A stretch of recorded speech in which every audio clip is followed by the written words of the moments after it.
Welcome to the Love, Sex and Freedom podcast. This is where you're going to discover how to bring awakening into the body and into everyday life through powerful tantric teachings. Get ready to release, open and step into your true power.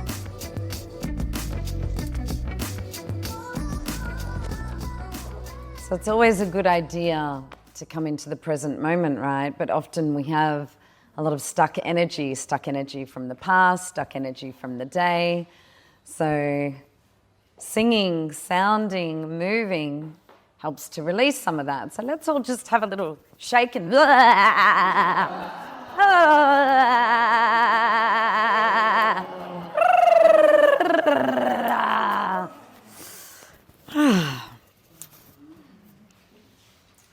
So when I have clients or people saying to me, I've read The Power of Now and it makes sense and I meditate and still, you know, when it comes down to it, I go into freeze or I go into lockdown or I have to run away or I explode and all of these nervous system responses go off. And that's because there's parts of us that are frozen in time, that have experienced things in life that have been very traumatic or somewhat traumatic, either hard trauma, which is like abuse or a car accident or someone dying, something that was very shocking and obviously hard trauma. And then there's soft trauma that happens over time of being neglected, overridden, maybe emotionally intruded on. And even though we may understand the practice of mindfulness or be able to practice it when we're on the mat and away from the day-to-day challenges of life, when it comes down to being in the world, it's difficult to actually be relaxed because our body is having a nervous system response that feels like it's out of control. Who can relate to that? Right. So a lot of teachings are masculine teachings. And when I say masculine, I don't mean men, I mean the masculine principle. And what I'm talking about is the vertical masculine here. Vertical masculine is spaciousness, awareness, witnessing, consciousness. The horizontal masculine is the action and the doing, which I'll get to through the week. But really that action ought to be based on the masculine and the feminine coexisting. Because when it's only the masculine that can be here, a lot of the teachings in spirituality come from teachers who don't live in the world. They live in ashrams or mountains, right? And I'm the biggest lover of Shiva. I'm all about masculine awareness. I love it. But what Tantra introduced to me was a more feminine way of approaching spirituality and a more feminine way of moving through things. And that feminine way is to acknowledge that actually there's a lot of emotion and charge and unpredictability. And what a non-dual or Vedanta framework will tell you, so non-dual means that everything is all one, right? Is that you can simply witness and observe those changing waves. And yes, we can, sometimes. But when life is happening and there's children that need this and that and our partner is disappearing and we're getting triggered with the abandonment of our father, or our partner is screaming at us and we're getting triggered because our mother used to do that, or our partner is needing us and we're getting triggered because our mother needed us, or our partner is yelling at us and we're getting triggered because our father did that to us. And there's all these stories, right? And we can analyze and go, oh, you're triggering me because this is what my mum did and this is what my dad did. And that's one stage of healing, is the understanding. And that's a therapeutic-based model of healing. And then the other way is to witness and observe. And both of them are very masculine. One involves the mind and understanding and analysis, and one involves transcending. And that's often referred to as spiritual bypass. So what's an alternative? An alternative is to actually acknowledge that those waves exist in us and they're very real, and there's something happening inside of us that shows us that we're not feeling safe and that there hasn't been safety. And so what we want to do is we want to go back to those moments in time, not consciously, but just feel them, not like, oh, this is because this happened and that happened and that happened, but actually, what's happening inside me right now? Oh, I'm shit scared. Oh, and shaking. And maybe a memory will come. And actually, you're dissolving that freeze by finally discharging that energy that you weren't able to discharge. And babies and children very naturally do this. And if we never interfered and told children to stop crying or stop throwing a tantrum or distracting them from that, or saying, go to your room, or, oh, don't worry, nothing, it's okay, giving them food or a dummy, or, you know, all of the things that our parents do because they don't know what to do with what arises in them when children are firing up. So there's more suppression. But what does a child do naturally? And can we acknowledge that innocence, that when a child needs something, they cry if it's not being fulfilled? They'll cry for a cuddle. They might cry for food. They might cry because they're hurt, or cry because someone said something that upset them. Or if they feel intruded on, they might scream and push, or they might throw a tantrum. So they're naturally in the moment-to-moment, present-time awareness of what is happening in the body and discharging that. They're not judging something as good or bad. So what Tantra does is it brings a non-dual perspective into the body. And that's why the Academy is called Embodied Awakening, because my path has been to embody the awakened state.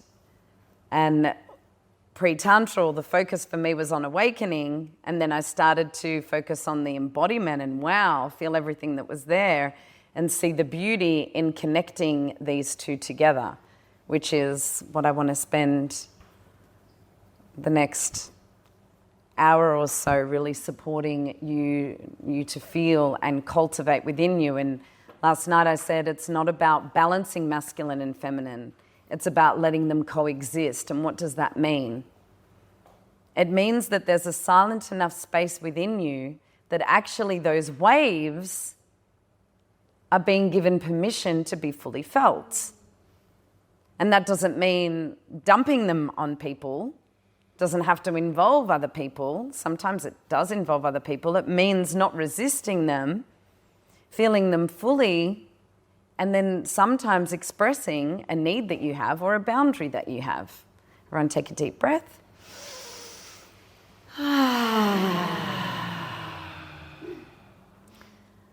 So any part of you that thinks there's something wrong with you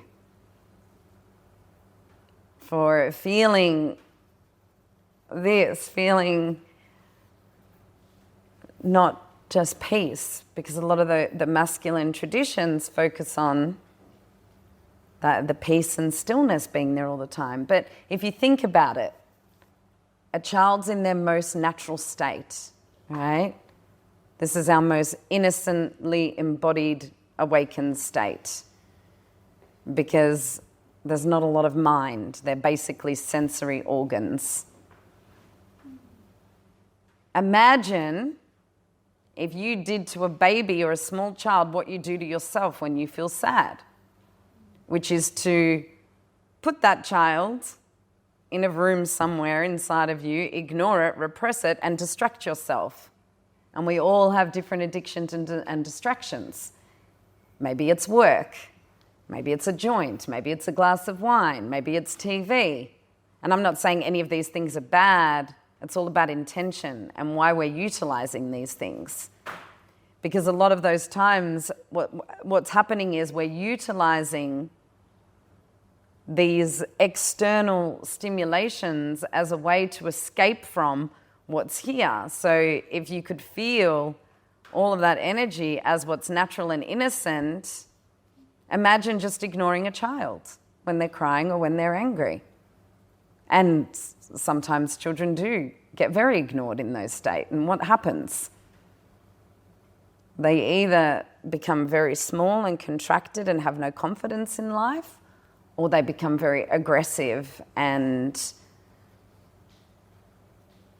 rebellious and, get themselves in all sorts of trouble and everything in between, get involved in drugs and, spend a lot of time actually not in their bodies because they don't know how to feel safe in their bodies.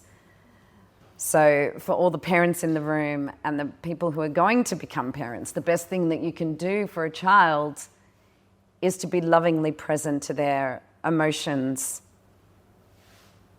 and actually hold a space for them to be where they are. And it's often very difficult to do that because we want to jump in and fix. But if we can simply, and the reason we want to jump in and fix is because we can't be with what's arising inside of us, right? So how do we create safety for ourselves to be wherever we are without avoiding that? And again, like I said last night, a lot of traditions, there's one practice. Like Vedanta, Vipassana tradition is to sit, meditate and observe sensation and awareness and focus on the in-breath and the out-breath out the nose and come into a place of stillness. Does that have a place? Absolutely. Is it part of Tantra? Absolutely. The Vigyambara of Tantra, which is the 5,000-year-old scripture that the Tantric tradition is held in Kashmir Shaivism, which originated in India, is connected to the Hindu tradition. Part of that scripture, there's 112 meditations, and Vipassana is part of that. Is it the only part of that? No. We also have dynamic meditation where we're discharging stuck energy in the body so that we can free ourselves from the past at an embodied level. It also has connective practices where we're connecting our energy with another in eye gazing or connecting our energy and becoming very present that way. Becoming present to sensation and taste and touch through beautiful practices that stimulate the senses, being fed, being touched with different fabrics. It includes practices of connecting with nature and becoming one with different parts of nature. It includes practices where we gaze upon these images, these deities, these gods and goddesses, which we're going to deeply explore on day 7. And recognizing that these are archetypal energies that exist in us, and that we can actually, when we're needing reparenting from a father, gaze at the image of Shiva and bring that eternal auspiciousness and spaciousness into our lives so that we can be lovingly present with what is. We can meditate on Parvati, who's the mother figure, and feel that nurturing. She's on this side. And at some point, have a look at all of the deities. It includes gazing upon yantras, sacred geometrical symbols that tap you into the shamanic infrastructure of the universe. And you focus on one point and enter a field of openness. And so there's all of the yoga is part of Tantra. So Tantra is like the end point.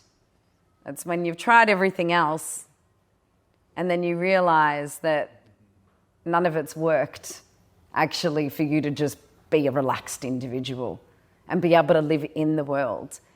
And before, if there was a lot of discomfort when everyone was emoting, that is the key. Like, can you, in the chaos, breathe and relax and be with what is? That is the ultimate meditation.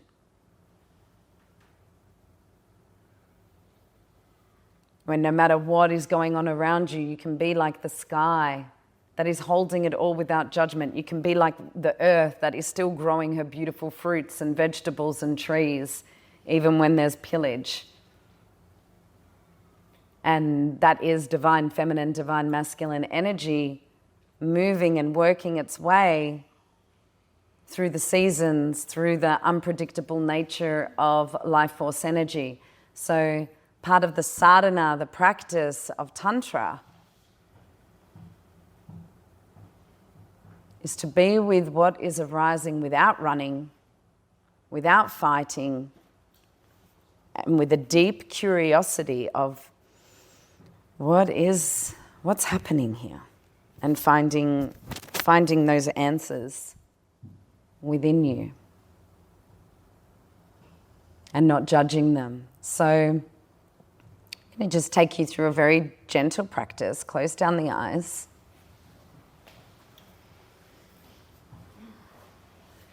And I want you to focus in on an emotion or a part of you that you judge.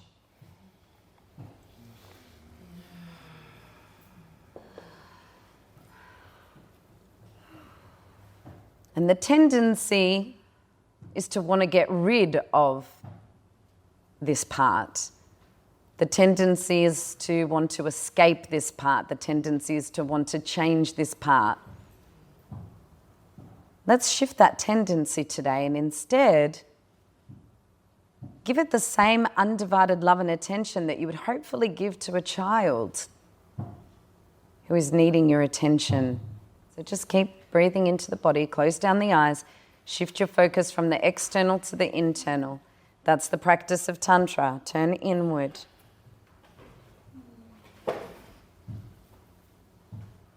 And this part that you judge, whether it's an emotion or the part of you that controls, runs, hides, is a work addict, a drug addict, a food addict, the part of you that's aggressive, whatever it is, I want you to actually turn your attention to that part instead of fighting it or resisting it or wanting it gone, giving it your loving presence.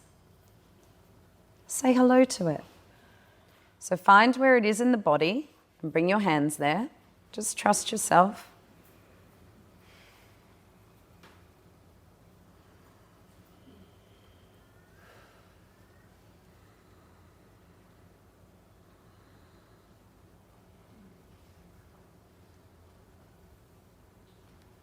And see if you can give it a shape, a color, some kind of personification. Maybe it's an object, maybe it's a being. Really look at it. The color, the texture, the shape, the energy. Explore this energy and say hello to it.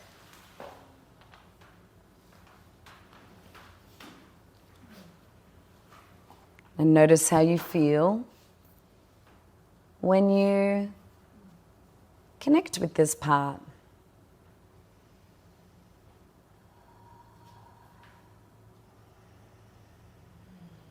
You just give it some love through your touch. Give it some love with your breath, with your attention, with your awareness.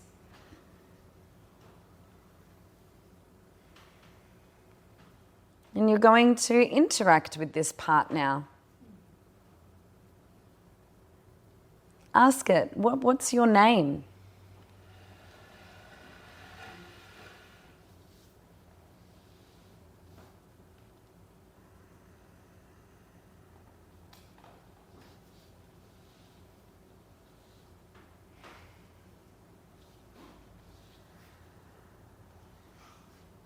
Maybe if it's the part of you that's needy or that shuts down. Whatever the part is, be kind to it. What's your name? Ask how does it feel to be you? What do you feel?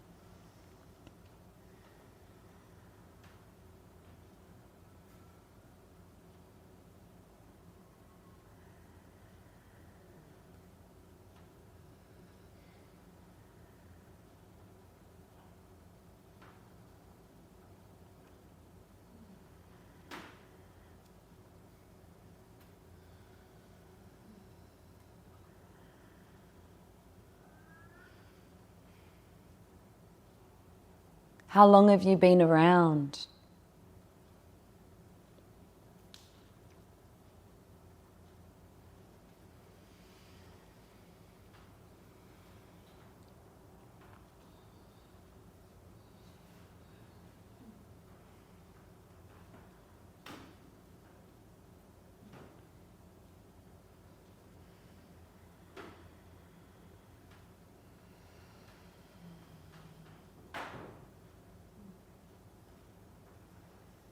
Ask, what do you want?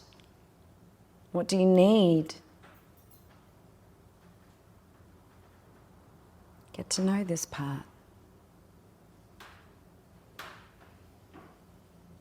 Listen without judgment. Create safety for this part to be here.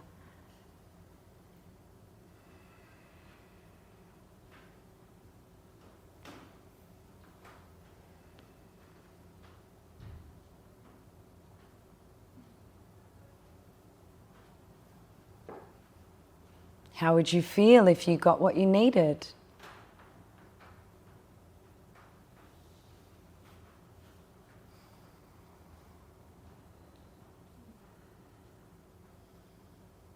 And if other parts come in, just ask them to step aside, or other emotions, and just give your undivided attention to this part and trust it. Don't apply logic to it.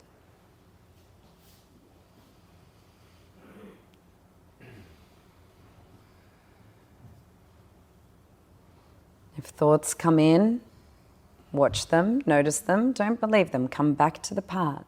Keep dialoguing with this part.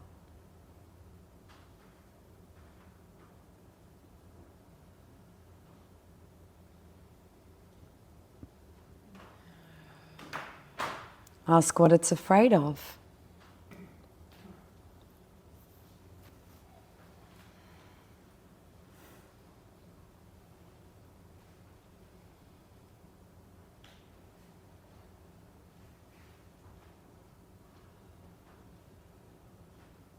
And just let it be.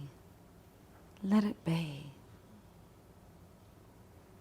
And as you feel this part and let it be, deep inhalation, and just a soft open mouth exhalation. Just feel the relief of letting it be loved, letting it be here. And again.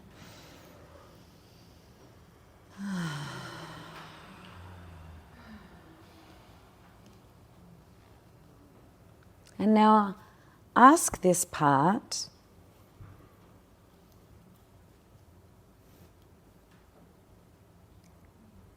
if it would like to receive what it needs.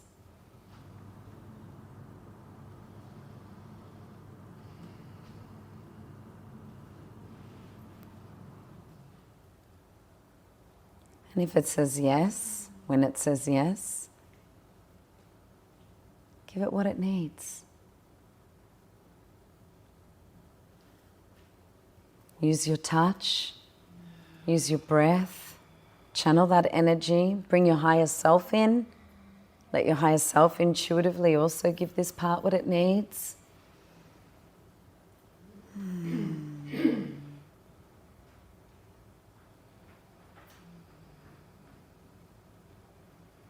Notice how it feels to just let it be.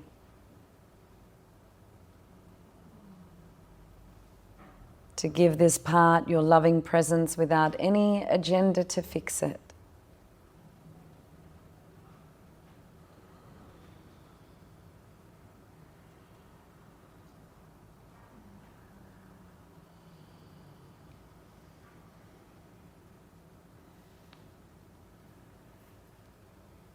Just keep giving it what it needs.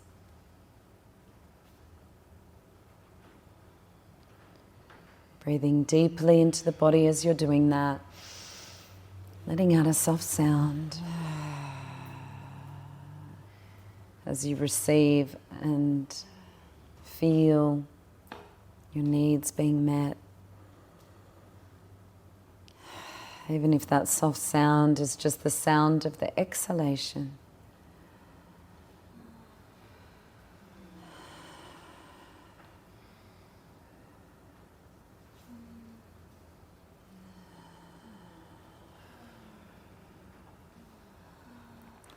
Let the exhalation be longer than the inhalation. Relax. Rest with this part. Love. Love this part.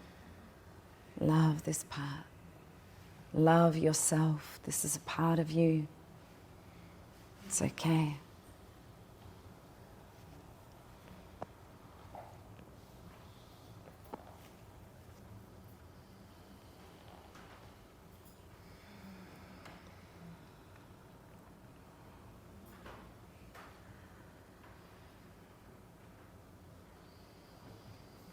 And now ask this part, is there a smaller part of me that you're protecting?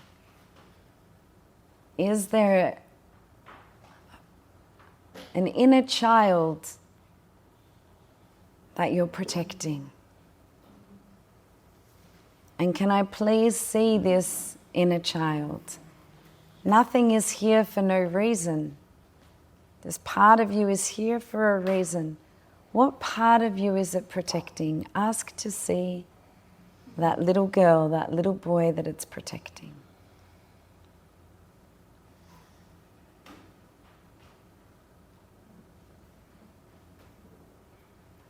And when you see that little one,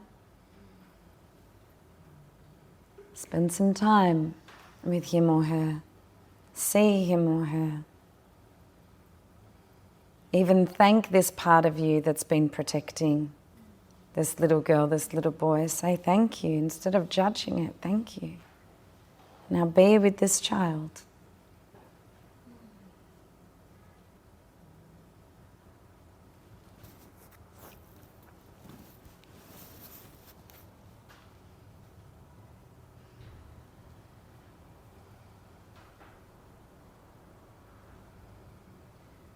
And ask that child,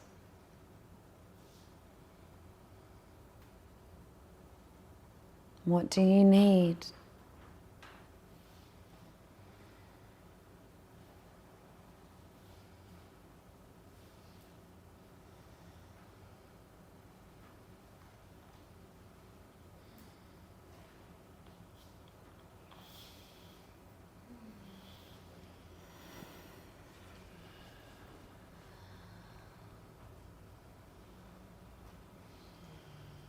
Bring some touch to your body, self-loving touch.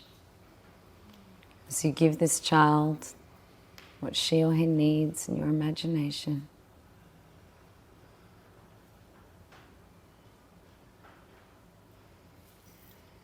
Spend some time with this little one in your imagination. Ask this little one, what do you want to do? Where do you want to go? What do you want to experience? Maybe they just want to cuddle. Maybe they want to go into the forest or the ocean. Maybe they want to play with you. Maybe they want to cuddle from someone else, and you can bring that in your imagination. Just feeling and experiencing and opening into tending to this part with love instead of judgment and resistance.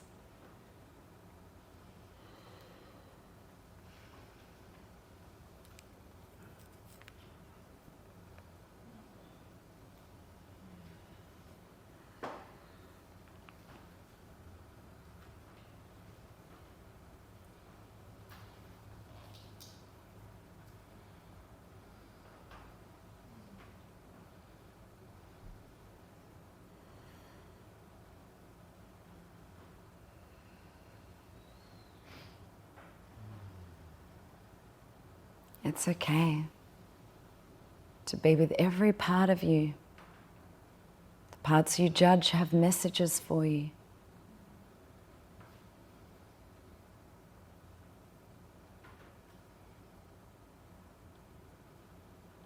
Instead of trying to change them, you can listen and love them.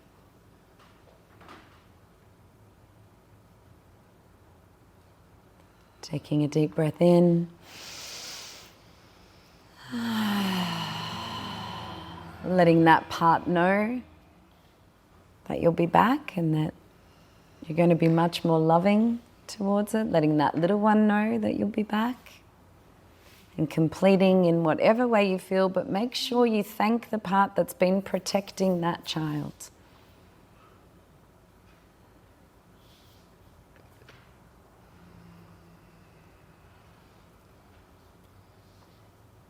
And feel that part welcome here now.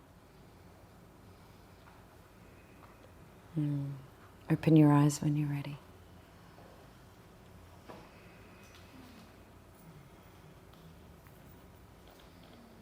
I remember a life-changing moment with that practice.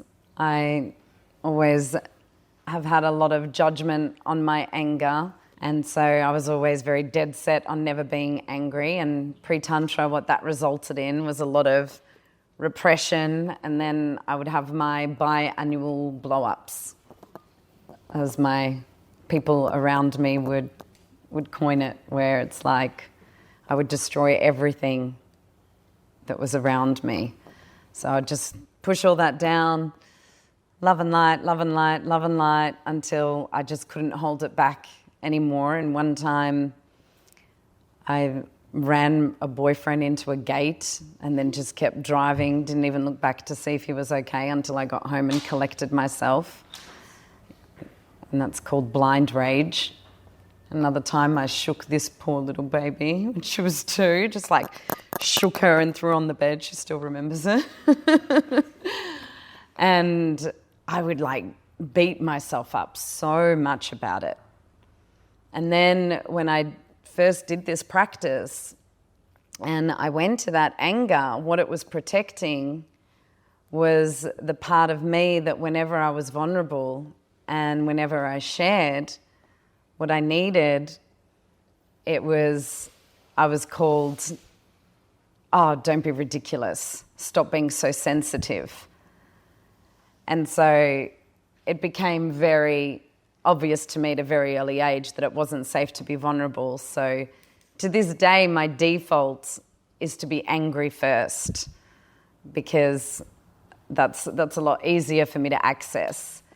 But because I'm not judging it or trying to push it down anymore, I can run it through my body most times.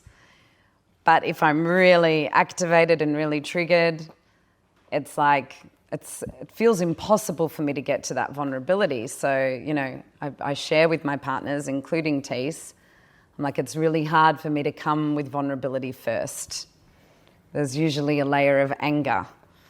And the best thing that you can do when you feel me, because I won't necessarily express that anger, but I'll start, you know, when you can just tell someone's angry and they're like kind of contracted and the voice, the tone changes, and there's usually a kind of aggressive posture.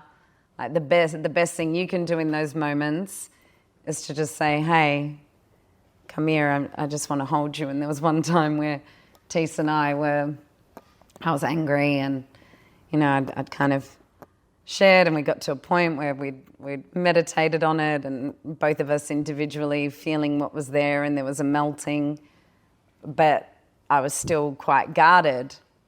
And I said, I'm just going to go and have some private time. And he was like, oh, I think I should come with you. I said, no, I think I just need private time.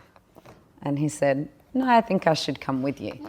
Took my hand, we went up to the bedroom, he was lying on the bed, I looked at him, I'm like, no, I think I just need to be alone.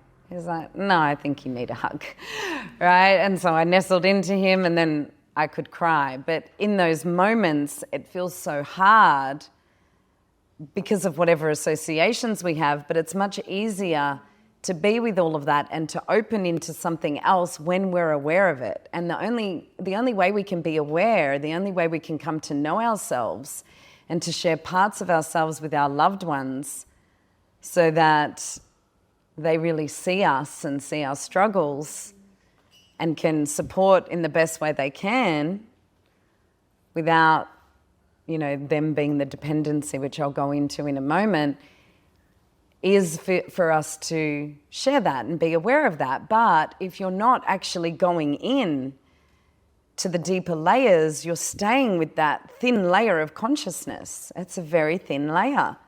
It's like, okay, I'm conscious that I'm angry. I'm angry because I've had sexual abuse. I'm angry because I rose above my anger a lot. So there's a lot of anger here. Okay, all of that. And what's that going to do? That's just going to keep excusing the anger, right? That's just going to keep giving me a reason to stay in my comfort zone. But actually, if I'm feeling that anger, instead of judging it and trying to change it or fix it through mentalization and understanding and analysis, actually the irony is it doesn't shift, right? But if I go deeper, I'm like, oh, wow, my anger's protecting me from being disappointed in that vulnerability. So in that moment, when he's saying, come, I already know myself well enough to know, the reason I don't want to is because I'm scared that he's not going to be able to hold my vulnerability. Actually, he probably can, considering he's inviting it, right? So it kind of snaps you into the reality of this moment. Otherwise, you spend your life projecting your past into the moment.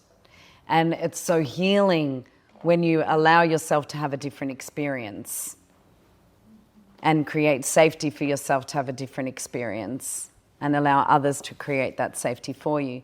Now, that's very different to, Matisse, I need you when I'm angry to make it safe for me to be vulnerable.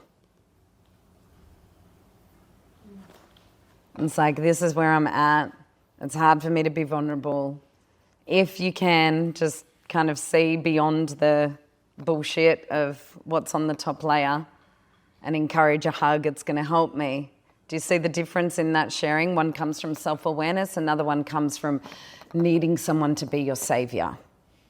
And the feminine, in men and women, typically it's stronger in female bodies because the feminine tends to be stronger in female bodies, but not always. The feminine will always tend to need connection to feel better and to need her partner to show up for her in loving presence in order to feel better.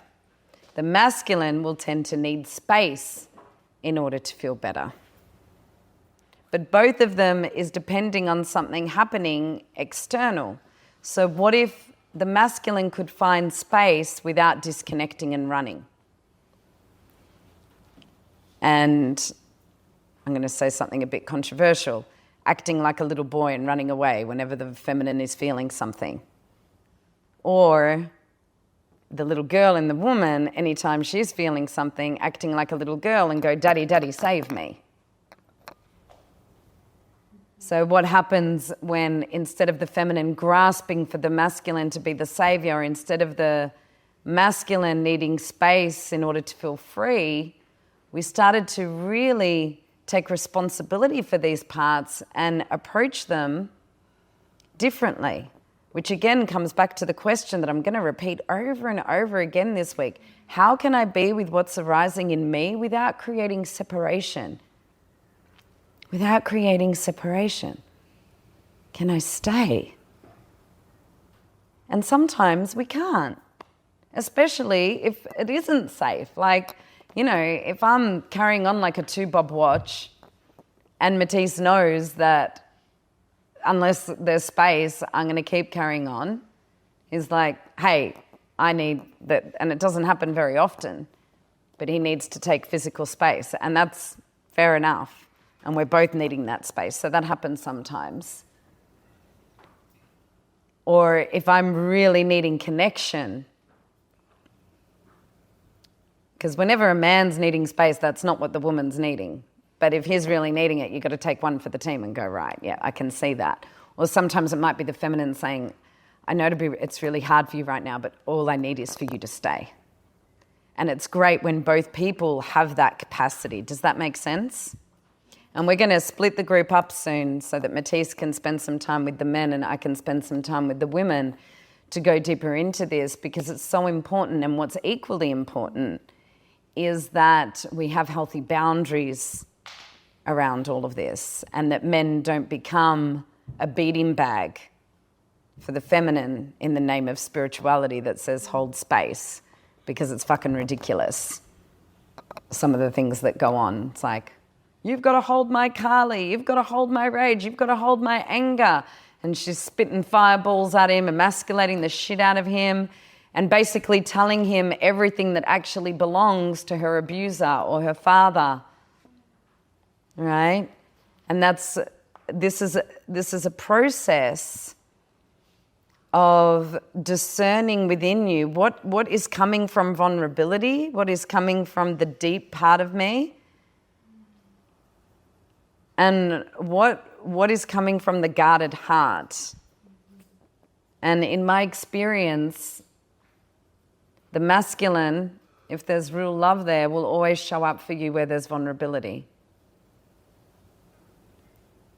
And the feminine will always surrender when there's presence. So for a man, or for the masculine, when the feminine is starting to, the storm's starting to come, you see the skies go a bit grey, it's like, oh, the worst thing you can do, men, is run.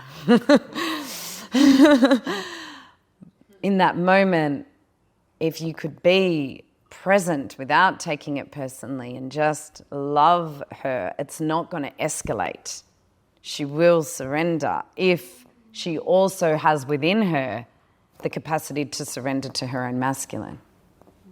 And then same goes the other way. If a man is disconnecting, if you're getting angry at him or you're becoming needy, he's just going to want to run even more. But if you can bring a level of surrender to him, even when he's in that disconnection, and bring him love and that feminine energy, he will want to connect. But again, that can only happen when a woman or the feminine is coexisting with masculine. So I'm going to join all these dots in a moment. I know there's a lot of feminine, masculine talk. Everyone take a deep breath. And this is big. This is actually the premise of being able to take self-responsibility in your life. And instead of becoming defensive, protected, running, fighting, all of those nervous system responses, we can actually breathe and be here now. So in order for a man to be present and not run when he can feel that a woman is up, that the seasons are changing, he needs to be in touch with his own feminine.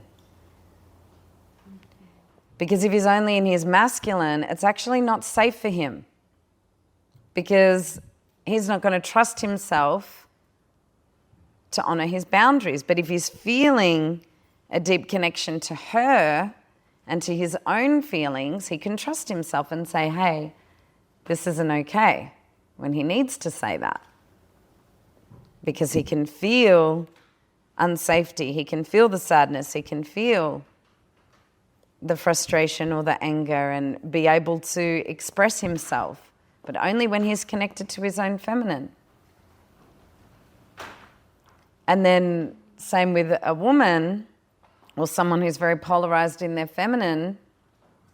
If she's just going to try to love him in those moments of disconnection, but not have her own masculine that's not attached to the outcome, she can't trust herself to approach him, because she knows somewhere that he's just going to run away even more.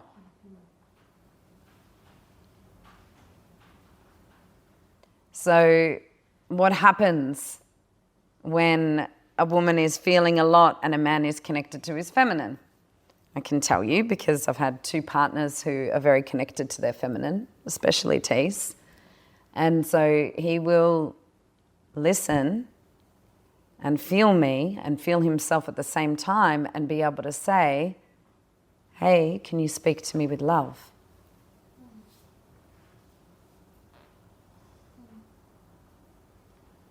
If I'm not. And he'll be able to say, hey, this doesn't feel like it's mine.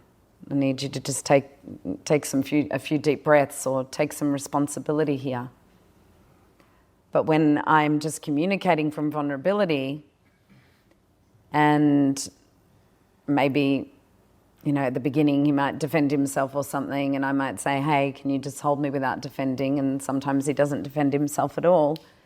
And he's able to listen and be present and empathic because he feels his own feminine, so he knows how to be with her. You can tell a man who doesn't know how to be with his feminine, because I've also had that, and I've witnessed that a lot in couple sessions, and his energy diverts, and he gets easily distracted, and he can't really hold for very long because his nervous system's not used to holding. Tees can hold me endlessly because he knows how to hold himself. And then, if it goes the other way, Tees can be in his own energy field and in his own space of whatever he's feeling, and I'm not going to go and inquire every 2 seconds, what are you feeling? What's going on? What happened? I feel like you're in your avoider. I feel like you're projecting onto me the part of you that couldn't be with your mum when this and this happened, or your dad when this and this happened. Blah, fucking blah, right? And that there's a big tendency in women to do that. But what about a woman who has her own masculine, and I can breathe into that and be like, okay, he's doing his thing and I'm doing my thing, and my masculine's here with me. And without that masculine capacity to be with you and that coexistence, you're going to fret. And that's not to say I never fret. Like when Matisse is away, and it triggers when the sexual abuse happened when my dad was away. So whenever he goes away, there's this abandonment that like washes over my body.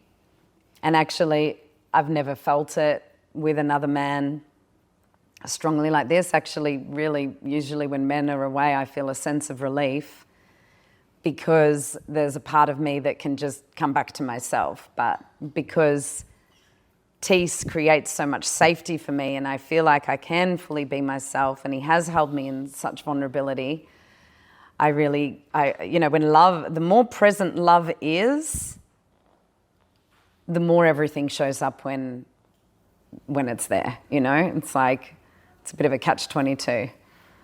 And, it's gotten so much better now, but that would really, really trigger. But I would say to him, I don't want you not to go away because this part is up. I want you to be free. I don't want you to save this part. But it was really, really hard for me to be there in that because there would be new memories surfacing. And something really beautiful that he did was just spend some time with me. It was, I think, 3 months where he didn't go away anywhere. And that was his choice. And there was a safety that happened in that time of my nervous system just having a man who was there every day with me and the kids, and I didn't have to do anything on my own, which has been a big part of my story. And then when he did go away, it was so much better. And it was 90% just good in my body. So it's not to say you don't sometimes feel into what your partner needs and give that to them. I used to be very much all about independence. I can't be codependent at all. I have to be completely independent. Even though I read about interdependence, I kind of thought it was a bit of a crock. And with Tees, I have been able to experience interdependence where, yes, I can depend on myself, and there are times when it's okay for him to make a bit of a sacrifice for me. And, often the question is, when we are willing to do that, can you actually feel where that could benefit you?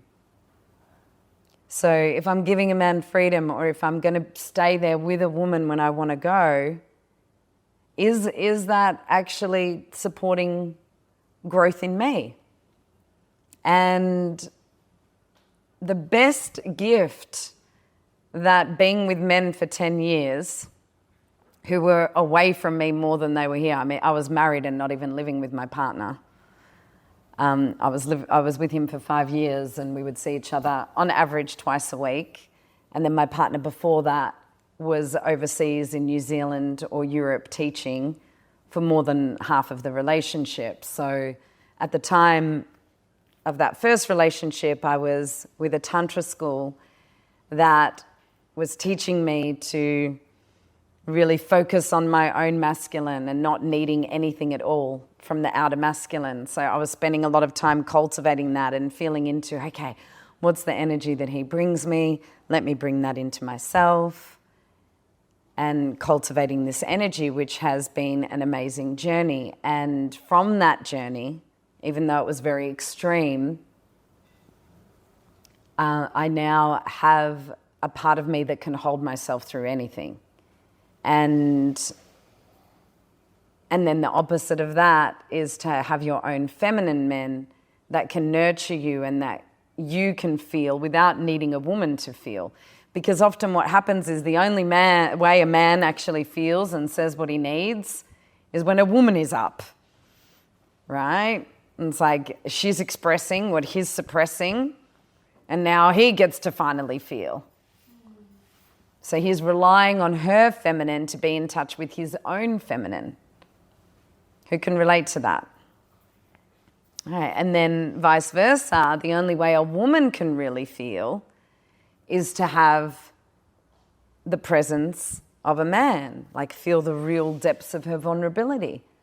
So what happens when these energies coexist? And what it looks like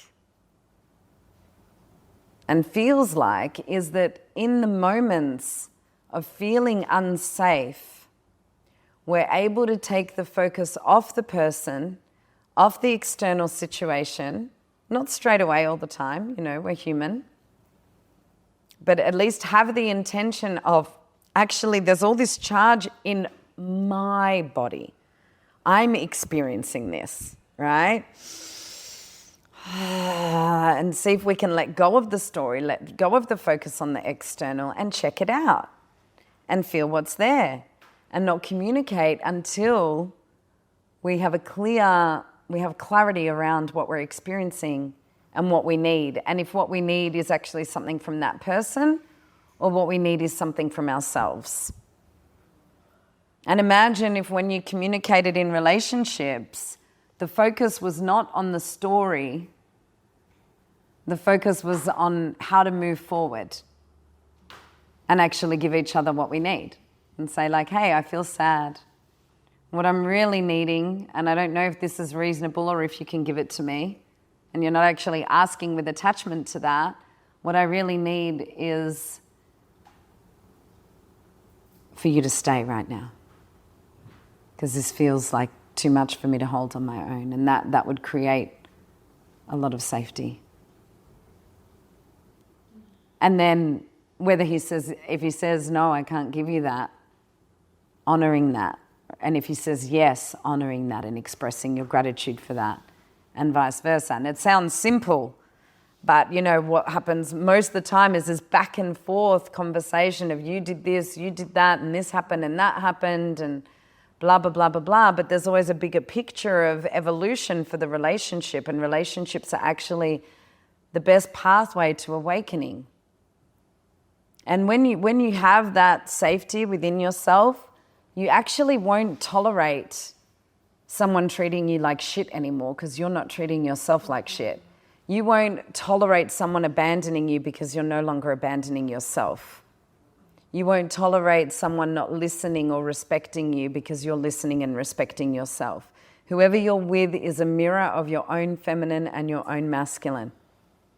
And why was I in 10 years with relationships with men who were away more than they were with me, and before that with a beautiful man who, even though he stayed with me consistently, was away a lot emotionally and disappearing into different distractions and addictions. Why? Because I was abandoning my heart all the fucking time. You know, like I remember being at this particular event And my partner was at another event, and he was expressing, that he wanted to interact with another woman, and I'm deep breathing. I'm like, yes, I'm living as love, and living as love is giving him freedom. I want to, be free, be free, be free. And, I'm going to go do this, I'm going to go do that. Yes, I support you, be free. And then there would be this harrowing depth of sorrow and pain. And mind you, none of these men wanted anything to do with my children. Like, to think of me putting up with that now is just, I don't even know where I must have been, just like in my masculine, bypassing and going into all these meditative states and using the practices to be okay with things I really wasn't okay with. And then once I got to a point, and it was gradual, the more I felt that inner union, the less I was putting up with things. And the first relationship I said, hey, I got to the point where I can't have a relationship where you're away so much. And the relationship ended. And often we don't want to say it because we know the relationship's going to end, actually, that person's incapable of giving us what they need because he was on a different trajectory. Actually, what best served his soul and his destiny was to spend a lot of time in New Zealand and Europe teaching. It wasn't personal. And then the next relationship, I finally said, hey, I can't be with you unless you're kind to my children and unless you live with me. And then we tried that, it didn't work, and we separated. So now with Aaron, who was after that, and Tees, after I really promised myself to never abandon my heart again, actually every single time I get to that point of, hey, this is what I need, and I'm sorry, it's like, you've got to honor yourself, this may not be reasonable, they kept showing up. So there's a compatibility, there's a naturalness to the relationship where actually what I'm needing supports their evolution. What they're needing is supporting my evolution. And when what you both need supports evolution and feels right for you and feels like the right thing to do in your body, then you know that you're aligned. And then if it's not, you're not. And nobody's wrong for it. I'm good friends with all of my exes, bar one, and that's not my choice. Because I don't actually have any angst or resentment because I can see that the relationship, it's not that it didn't work because they're pricks or assholes or evil. It didn't work because we're incompatible. And how can you see incompatibility if you're not actually asking for what you need, if you're abandoning your heart? And what does it look like to no longer abandon your heart? And it can be scary because it means that we have to know that we're worthy of the love that we need in the way that we need it. And it means that we have to put our needs first before having a relationship. It's like, can we actually make this relationship our primary relationship? Instead of settling for a relationship that's not giving us what we need because we're too scared to be alone because this isn't as rich. It's like, if I'm not in relationship, I know that my masculine's got me. He provides very well for me financially. He can hold space and witness almost everything, eventually everything without judgment.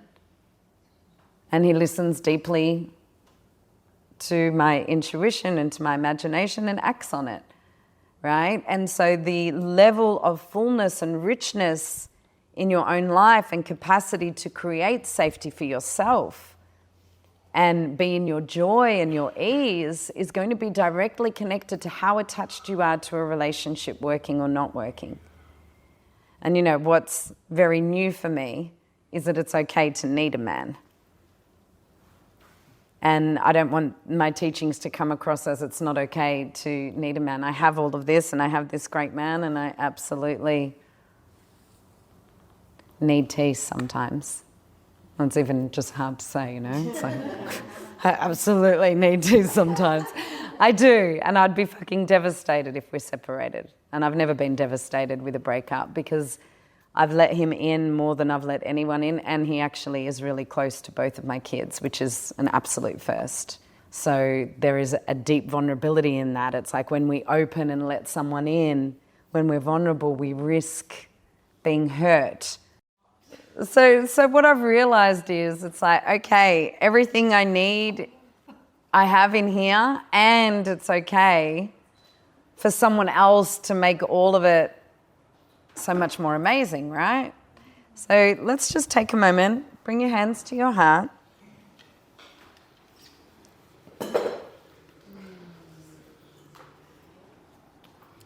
And connect with your heart's deepest needs and desires. Do you want to share?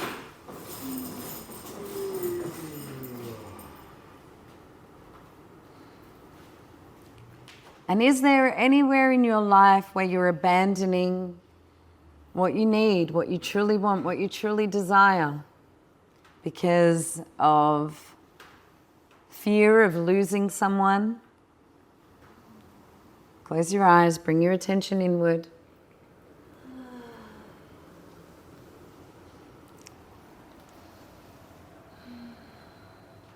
And for a moment, don't abandon your heart. Close down your eyes, please. This is a really important practice.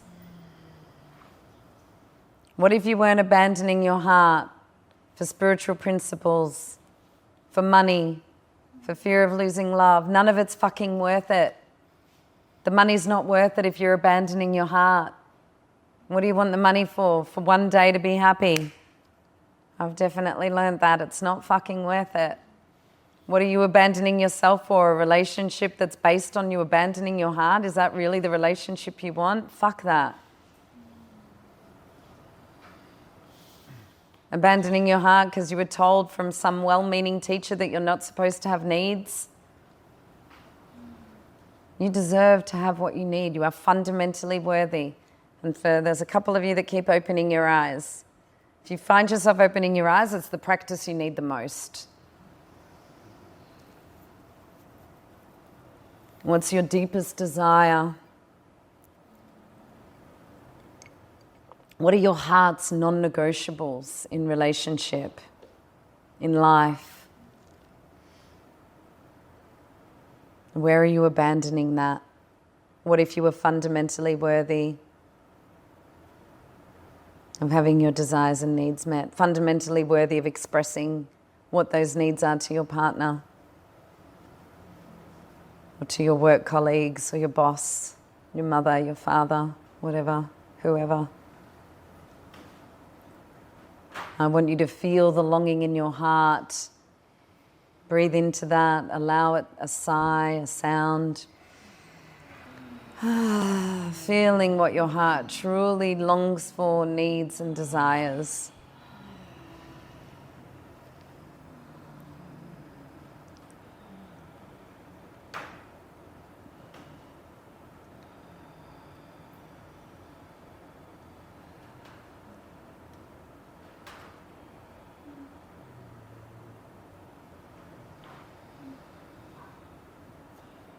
And if your mother or your father never told you this, receive it from me now. You deserve a relationship that makes you feel loved, safe, nurtured, inspired, taken care of. You deserve that. You deserve a life and a job that lights you up, that doesn't drain you. You deserve that. You deserve to live in alignment with the flame of your soul that is here to be whoever you were meant to be and who you were meant to be, and how to know who you were meant to be is when bliss is moving through you when you're doing it, because we are at a level of fundamental worth. We have a birthright to living our joy, and that doesn't mean it always has to be joy, but it means that we have a birthright to follow and trust with awareness what brings us joy. And when you are lit, when you are in your joy, that's when you know that you are fulfilling your Dharma. When it comes so naturally to you that you can't help doing it even if you weren't being paid for it. And relationships aren't always meant to be easy, but let me tell you right now, they can be easy most of the time. Relationships don't need to be a constant fucking struggle. Trust me, you don't want that life for yourself. Your career does not have to be a constant struggle. Your life doesn't have to be a struggle. Life wasn't meant to be a struggle. We are wired for bliss. You are fundamentally worthy of a life that's fucking amazing. And when those struggles come, when you're living in alignment, they're just there to show you where even more expansion is possible. They're just showing you what needs to die so that you can come closer to who you really are. And whoever told you that you can't have it all is full of shit. You can have it all. You can have it all. You can be receiving the love, the money, the safety, the life that is in resonance with you without stress, in your ease and pleasure. Thanks for listening to the Love, Sex and Freedom podcast. For more great free resources, in-person and online workshops, and our retreats, find us on Instagram and Facebook at Embodied Awakening Academy or visit embodiedawakeningacademy.com.